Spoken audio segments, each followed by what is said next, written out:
Hi, welcome to TollyTube.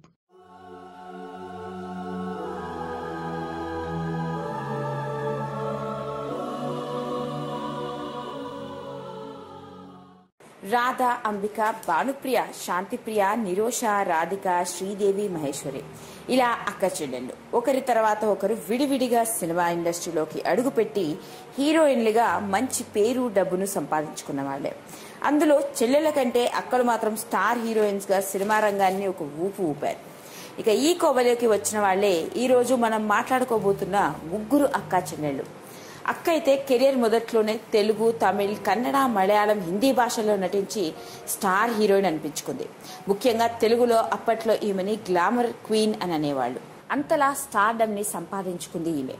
తెలుగులో megastar Chiranjeevi, Venkatesh, Nagarjuna, Balakrishna వంటి star హీరోలు అందరితో నటించింది. ఇక ఇంతకీ ఆ హీరోయిన్ ఎవరబ్బా అని అనుకుంటున్నారా? ఇక ఆమె ఎవరో కాదు, మన తెలుగు ప్రేక్షకులకి చిరకాలం గుర్తుండిపోయిన నగ్మ అనగానే మన మెగాస్టార్ బ్లాక్ బస్టర్ హిట్ కొట్టిన సినిమా ఘరానా మొగుడు గుర్తు రావాల్సిందే. ఇక ఆ సినిమాలోని పండు పండు అన్న పాట ఎవ్వరూ మర్చిపోలేరు. హీరోయిన్ గా సినిమా రంగాన్ని ఒక ఊపు ఊపేసిన నగ్మ వ్యక్తిగత జీవితంలోకి వెళ్తే తన కెరియర్ మంచి పీక్ గా ఉన్న రోజుల్లోనే క్రికెటర్ అయిన సౌరవ్ గంగూలీని ప్రేమించింది. అయితే ఆ ప్రేమ మాత్రం పెళ్లి దాకా వెళ్లలేదనే చెప్పవచ్చు. కానీ ఆ రోజుల్లోనే వీళ్ళిద్దరూ చెట్టాపట్టాలేసుకుని తిరగడం మాత్రం అందరినీ వీళ్ల గురించి మాట్లాడుకునేలా చేసింది. కానీ పెళ్లి మాత్రం చేసుకోలేదు నగ్మ. ఇక సినిమా రంగం నుంచి దూరంగా వచ్చినప్పటి నుంచి ఒంటరిగా జీవిస్తూ రాజకీయ రంగ ప్రవేశం చేసింది. ఇక ఇప్పుడు ఆమె ఏకంగా కాంగ్రెస్ పార్టీ తరపున పోటీ కూడా చేసింది. అలా హీరోయిన్ గా గుర్తుండిపోయిన నగ్మ అంటే తెలుగు ప్రేక్షకులందరికీ ఇప్పటికీ క్రేజే.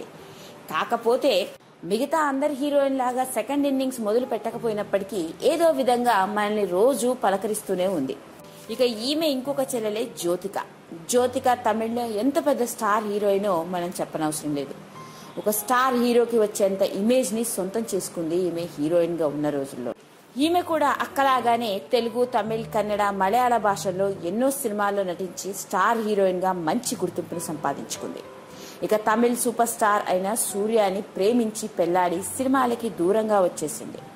పెళ్లి వల్ల సినిమాలకి విరామం ఇచ్చినప్పటికీ త్వరలోనే ప్రేక్షకుల ముందుకు రాబోతుందన్న వార్తలు వినిపిస్తున్నాయి. అలా స్టార్ హీరోయిన్ గా సినిమా రంగంలో గుర్తుండిపోయిన జ్యోతిక ఇప్పుడు ఎన్నో కమర్షియల్ యాడ్స్ లో కూడా కనిపిస్తోంది. ఇకపోతే ఈ ఇద్దరి అక్కలకి ఇంకొక చెల్లెలు కూడా ఉంది. ఆమె కూడా తెలుగులో హీరోయినే. ఇక ఆమె ఎవరో కాదు, రోషిని. మరి అక్కలిద్దరూ అడపాతడపా మనల్ని కనిపిస్తూ ఉంటే మరి రోషిని ఏమైనట్టు? మాస్టారు, పవిత్ర ప్రేమ వంటి సినిమాల్లో నటించిన రోషిని మరి ఇప్పుడు ఏమైనట్లు? అక్కలిద్దరూ అప్పుడప్పుడు ప్రేక్షకుల ముందుకు వచ్చినప్పటికీ రోషిని మాత్రం వెనక్కి తిరిగి చూడలేదు. ఇక ఆమెని ఇప్పుడు గనక చూస్తే మనం అస్సలు గుర్తుపట్టలేమనే చెప్పవచ్చు. అంతలా మారిపోయింది. ఒకప్పుడు మెగాస్టార్ చిరంజీవితో మాస్టర్ సినిమాలో హీరోయిన్ గా నటించి మన తెలుగుతెర ప్రేక్షకుల్ని ఆకర్షించిన రోషినిని గనక ఇప్పుడు చూస్తే మనందరం నోరెళ్లబెట్టవలసిందే. అస్సలు గుర్తుపట్టలేనంత లావుగా మారిపోయింది.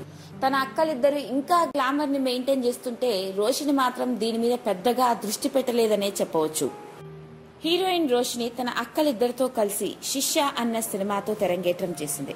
ఇక ఆ తర్వాత చిరంజీవితో మాస్టర్, బాలకృష్ణతో పవిత్ర ప్రేమ సినిమాలో నటించింది. అంతేకాదు ప్రేమలేఖలు అన్న సినిమాలో కూడా కనిపించింది. అలా తెలుగు తెర ప్రేక్షకులకు హీరోయిన్ గా పరిచయమైన రోషిని ఆ తర్వాత పెళ్లి చేసుకుని సినిమా రంగం నుంచి దూరంగా వెళ్లిపోయింది. ఈమెకి ఇద్దరు పిల్లలు పుట్టిన తర్వాత రోషిని గ్లామర్ గురించి కానీ ఒకప్పుడు తాను స్టార్ హీరోయిన్ అన్న విషయం కూడా మర్చిపోయినట్టుంది. అంతలా గుర్తుపట్టలేనంత లావుగా బొద్దుగా తయారైంది ఈమె. ఏది ఏమైనప్పటికీ మన మెగాస్టార్ చిరంజీవితో ముగ్గురు అక్కా చెల్లెళ్ళు సినిమాల్లో నటించిన వాళ్లే. అది ఎలాగయా అంటే నగ్మ ఘరానా మొగుడు సినిమాతో, జ్యోతిక ఠాగూర్ సినిమాలోను, రోషిని మాస్టర్ సినిమా. ఇలా అక్కా చెల్లెళ్ళు ముగ్గురు చిరంజీవితో నటించి స్టార్ హీరోయిన్స్ గా గుర్తింపు సంపాదించుకున్నారు. కానీ రోషిని మాత్రమే ఇలా ఇప్పుడు గుర్తుపట్టలేనంతగా తయారవడం చూసి ఆమె ఫ్యాన్స్ బాగా నిరాశ చెందారు. ఇలాంటి మరిన్ని ఎన్నో ఇంట్రెస్టింగ్ విషయాల కోసం సబ్స్క్రైబ్ బటన్ తో పాటు పక్కనే ఉన్న గంట సింబల్ ని నొక్కండి. Thank you.